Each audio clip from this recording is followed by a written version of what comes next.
Hey Owen, how's it going? I'm going to talk about one of my favorite film noirs, Out of the Past, starring Robert Mitchum, Kirk Douglas, and Jane Greer. It's one of those film noirs where it has just about every element: blackmail, murder, double crossing, mobsters, femme fatales. It's got just about everything in it. And I think Roger Ebert once called Robert Mitchum the heart and soul of film noir, and it's really present here. Uh, Robert Mitchum plays Jeff Markham, who used to be a private detective, but changed his name to Jeff Bailey and ran a gas station.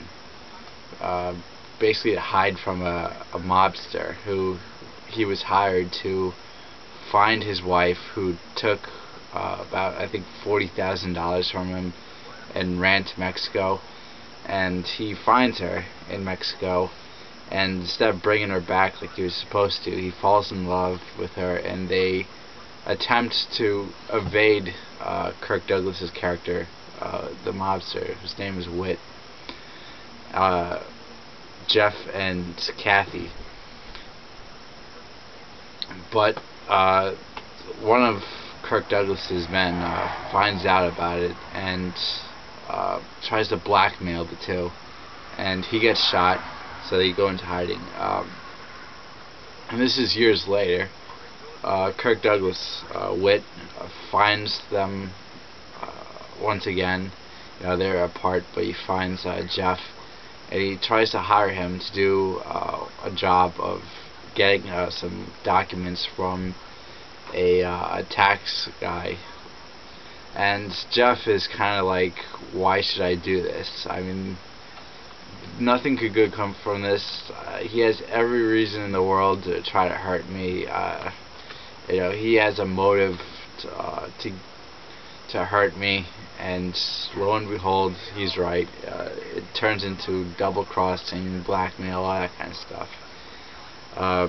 Classic film, masterpiece. If you're a fan of film noir, you have to check it out. That image of Robert Mitchum on the cover with his cigarette is probably one of the first things I ever think of when it comes to film noir. This is one film I've actually been watching a lot of lately. Yeah, it's got just about everything you can imagine with film noirs. It's one of the definitive films of the genre. Film scholars always credit as one of the most important and classic of the genre.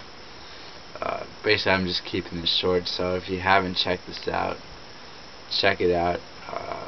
Lots of great performances. Kirk Douglas in one of his first film roles, and gives the kind of performance where he's always got a smile on his face, but behind that smile, in the kindness, you can tell that he's just waiting to stick a dagger in someone's back. He's the kind of guy you don't trust, even though he gives the appearance of being really nice. Robert Mitchum is at his absolute best in the classic form. It's just very well made, and it's the kind of film that doesn't really function as a mystery for the first half, but once you get to the second half, it does function pretty well. And it's a lot of characters. It gets more, like, I just gave the real basic of the plot, and it's very well made. Check it out if you haven't already. This is a very short review. So, thanks.